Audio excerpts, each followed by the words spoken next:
अस्सलाम वालेकुम। Last video में हमने पढ़ा था इफ एल्स स्टेटमेंट के बारे में कि पाइथन में इफ एल्स स्टेटमेंट कैसे काम करती हैं और इसका सिंटैक्स वगैरह क्या होता है, ये सब हमने पिछली वीडियो में देखा था। तो अगर आपने वो वीडियो नहीं देखी तो वो देख सकते हैं। अब जो हम करने जा रहे हैं वो है लूप्स के बारे में पढ़ेंगे इस वीडियो में। तो पाइथन में लूप्स क्या होते हैं ये देखते हैं। तो चलिए वीडियो शुरू करते हैं। पाइथन में दो तरह के लूप्स होते हैं, एक फॉर लूप्स होते हैं और दूसरे वाइल लूप्स होते हैं। डू वाइल लूप्स नहीं होते इसमें। तो डू वाइल लूप्स हम लोग बना सकते हैं, क्रिएट कर सकते हैं खुद ही अपने तौर पे जुगाड़ करके। लेकिन ऑफिशियली दो ही लूप्स होते हैं जो बिल्ट इन आते हैं, वो होते हैं एक फॉर लूप्स और दूसरे वाइल लूप्स। तो पहले फॉर लूप्स के बारे में पढ़ लेते हैं कि फॉर लूप्स क्या होता है। तो सबसे पहले फॉर का जो सिंटैक्स होता है उसमें क्या लिखते हैं, हम लोग फॉर ही लिखेंगे, फिर उसके बाद हम लोग एक वेरिएबल बना देंगे यहाँ पे और लिख देंगे इंडेक्स, या कुछ भी वेरिएबल का नाम लिख देंगे, वो हमारी मर्जी है कि हम लोग क्या लिखते हैं। तो मैं लिख देता हूँ जैसे कि नम, तो ये मेरा वेरिएबल है। उसके बाद मैं लिखूंगा इन का कीवर्ड इस्तेमाल करेंगे और उसके बाद लिख देंगे रेंज। तो ये रेंज जो है हमारी ये लूप को डिफाइन करने में बहुत ही इंपॉर्टेंट पार्ट है। अच्छा, इसका सिंटेक्स जो है वो काफ़ी छोटा होता है। अगर आप देखें तो C++ लैंग्वेज जो होती है उसमें काफ़ी बड़ा सिंटेक्स होता है और उसमें फिर हमें डिफाइन करना होता है, फिर हमें लिमिट देनी होती है। तो क्योंकि एक पाइथन एक इजी लैंग्वेज है तो इसलिए इसका सिंटेक्स भी काफ़ी इजी है। अब मैं इसमें रेंज दे देता हूँ, जो मुझे रेंज यहाँ पे देनी है। रेंज मतलब मेरा लूप कहाँ तक चलेगा, मेरा जो फॉर का लूप है वो कहाँ तक चले। तो मैं यहाँ पे 15 दे देता हूँ, तो 15 तक मेरा लूप जो है वो चलेगा। तो इसको आप ऐसे समझ सकते हैं कि ये n है। तो n का मतलब होता है कितने नंबर ऑफ टाइम्स मेरा जो लूप है वो चलना चाहिए। फिर इंटर करेंगे और यहाँ पे लिख दूंगा मैं प्रिंट, और उसके अंदर जो अपना वेरिएबल है वही यहाँ पे लिख दूंगा। तो मेरा वेरिएबल जो है वो प्रिंट हो जाएगा, क्योंकि प्रिंट का फंक्शन क्या करता है, वो बिल्ट इन फंक्शन है और ये क्या करेगा, ये प्रिंट कर देता है स्क्रीन पे। इसको चला के देखते हैं और देखते हैं क्या आता है रिजल्ट। तो मैंने इसको रन किया है तो इसने क्या मुझे रिजल्ट दे दिया, 0 1 2 3 4 5 6 7 8 9 10 11 12 14 तक चला है। तो मैंने 15 रेंज दी थी तो ये 14 तक चला है। क्यों? क्योंकि इसकी जो स्टार्टिंग जो वैल्यू है वो क्या आता है, स्टार्ट ये कहाँ से होता है, ये 1 से नहीं होता, ये स्टार्ट होता है 0 से। तो 0 से जब स्टार्ट होगा तो ये 14 तक चल जाएगा। तो ये पहली चीज फॉर के लूप में। दूसरी चीज क्या होती है, इसमें हम लोग देते हैं रेंज।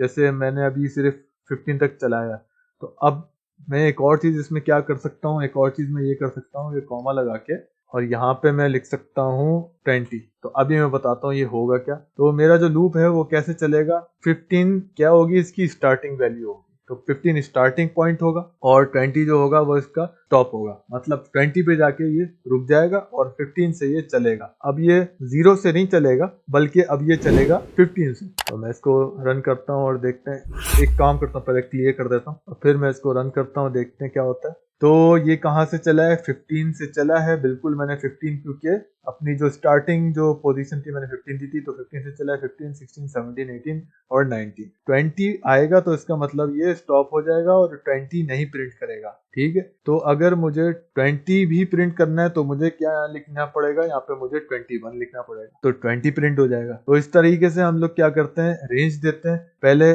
स्टार्टिंग रेंज देते हैं कि यहाँ से स्टार्ट होना चाहिए नंबर, फिर उसके बाद एंडिंग हम लोग दे देते हैं कि यहाँ पे जाके लूप को जो है वो स्टॉप हो जाना चाहिए, इससे आगे नहीं बढ़ेगा लूप। उसके बाद एक और चीज है इसी लूप के अंदर, इसी रेंज के फंक्शन के अंदर एक और चीज है। वो क्या है, मैं यहाँ पे नंबर चेंज कर देता हूँ, जैसे कि मैं 45 कर देता हूँ। ठीक है, और एक और कॉमा लगाएंगे और उसके बाद हम लोग लिखेंगे स्टेप, मतलब कितने स्टेप्स में कंप्लीट करें। जैसे कि अभी क्या मुझे प्रिंट करके दे रहा था, ये 15 16 17 18 19, मतलब ये एक एक नंबर का गैप दे रहा था ना। 15 के बाद 16 लिखा, फिर 16 के बाद 17, तो एक एक नंबर का 1 नंबर का गैप दिया इसने। तो अगर मैं चाहता हूँ कि मुझे 2 नंबर के गैप से ये नंबर लिख के दे, तो उसमें क्या करूंगा, मैं यहाँ पे स्टेप्स में जाके मतलब एक और कॉमा लगाऊंगा और यहाँ पे स्टेप में मैं अपने जो नंबर है जितना मुझे स्टेप चाहिए मतलब गैप चाहिए तो वो मैं लिख दूंगा। तो अब ये जरूरी नहीं है तीनों चीजें हम लोग डिफाइन करें, ये मैं समझाने के लिए बता रहा हूँ कि कभी आपको लूप इस्तेमाल करना हो तो उसमें 3 चीजें भी आ सकती हैं। तो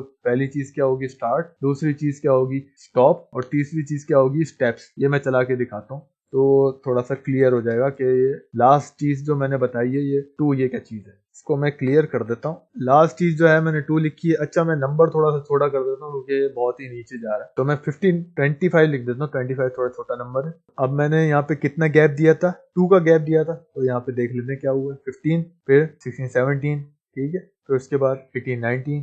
तो ये दो नंबर का गैप देके ये स्टेप्स में लिखना है, इस तरीके से लिखना है। इस तरीके से यहाँ पे जो स्टेप्स हैं वो डिफाइन होते हैं, तो इस पे 3 लिख देंगे तो ये 3 नंबर का गैप दे देगा। जैसे कि यहाँ पे ये कर रहा है 15 और फिर उसके बाद इसने 18 लिखा है, फिर उसके बाद 21, फिर उसके बाद 24 और 24 लास्ट है, तो उसके बाद ये नहीं चलेगा, चलेगा भी नहीं क्योंकि हमने लिखा है जो स्टॉप पोजीशन जो है वो 25। तो अब नेक्स्ट जो चीज है वो है व्हाइल लूप। व्हाइल लूप कैसे काम करता है, तो व्हाइल लूप देख लेते हैं कैसे, इसका सिंटेक्स क्या होता है और ये काम कैसे करता है वो देख लेते हैं। तो व्हाइल का लूप समझाने से पहले मैं यहीं पर ये 2 वेरिएबल्स बना देता हूँ। तो पहला वेरिएबल जो है वो है मैक्सिमम नंबर, मैक्सिमम नम करके लिख देते हैं और 8 वैल्यू दे दी मैंने इसके अंदर। दूसरा वेरिएबल जो है काउंटर और मैं 0 नंबर दे देता हूँ। तो पहले में 8 वैल्यू है और दूसरे वेरिएबल में मतलब काउंटर में 0 वैल्यू है। व्हाइल का लूप लगाते हैं तो व्हाइल के लूप में क्या होता है, अगर C++ लैंग्वेज है तो उसमें भी हम लोग कंडीशन चेक करते हैं, तो पाइथन में भी ये कंडीशन ही चेक होती है यहाँ पे व्हाइल के लूप में।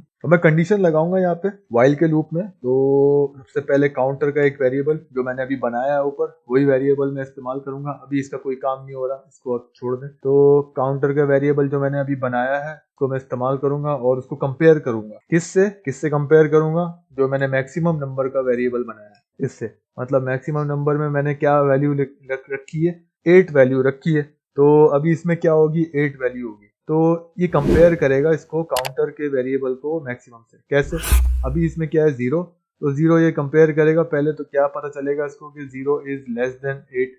ओके जी, ठीक है, तो ये चल जाएगा। इस तरीके से ये रन होगा। लास्ट में आपने ये लगाना है और इसको इंटर कर देना है। फिर मैं इसको प्रिंट करूंगा और वही प्रिंट की कमांड इस्तेमाल करेंगे और जो मेरा काउंटर वेरिएबल है उसको मैं लिख दूंगा। तो मैं यहाँ पे कॉल करूंगा, जो मेरा काउंटर वेरिएबल जो है वो यहाँ पे मैं कॉल कर दूंगा। तो अभी इसकी वैल्यू क्या है, 0 वैल्यू है, तो 0 वैल्यू जो है वो यहाँ पे प्रिंट हो जाएगी। फिर उसके बाद मैं क्या करूंगा, काउंटर वेरिएबल को प्लस और इक्वल्स टू 1। तो ये क्या करेगा, काउंटर प्लस इक्वल्स टू 1 क्या करेगा, ये मेरे जो वेरिएबल है काउंटर का उसमें ये प्लस करता रहेगा, ये प्रिंट करेगा 0, फिर नीचे जाएगा और 0 + 1 मतलब 1। तो ये 1 वैल्यू हो जाएगी काउंटर में। फिर ये ऊपर जाके व्हाइल के रूप में जाके चेक करेगा कि यहाँ पे 1 है, 1 लेस देन है 8 से, नीचे जाएगा 1 प्रिंट कर देगा, फिर नीचे जाएगा तो यहाँ पे क्या करेगा, फिर +1 कर देगा तो 2 हो जाएगी, फिर ऊपर जाएगा 2 चेक करेगा। इसी तरीके से चेक करता रहेगा। तो एक वक्त आएगा कि उसकी वैल्यू जो हो जाएगी काउंटर की वो हो जाएगी 7। तो वो चेक करेगा 7 इज लेस देन 8, वो फिर से जाएगा और प्रिंट कर देगा। फिर लास्ट में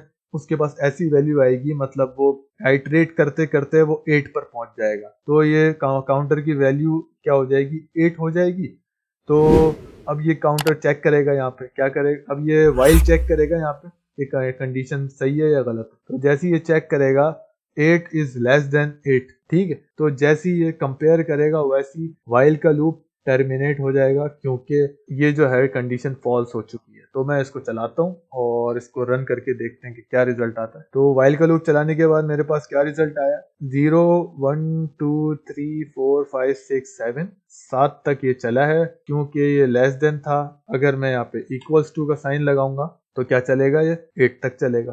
तो मैं यहाँ पे लिख भी देता हूँ ना, व्हाइल का लूप है ना, तो ऊपर ही मैं लिख देता हूँ ताकि डिफरेंशिएट हो जाए कि ये व्हाइल का लूप है। It is while loop. तो यहाँ से व्हाइल का लूप स्टार्ट हो रहा है, 0 1 2 3 8 तक चल रहा है।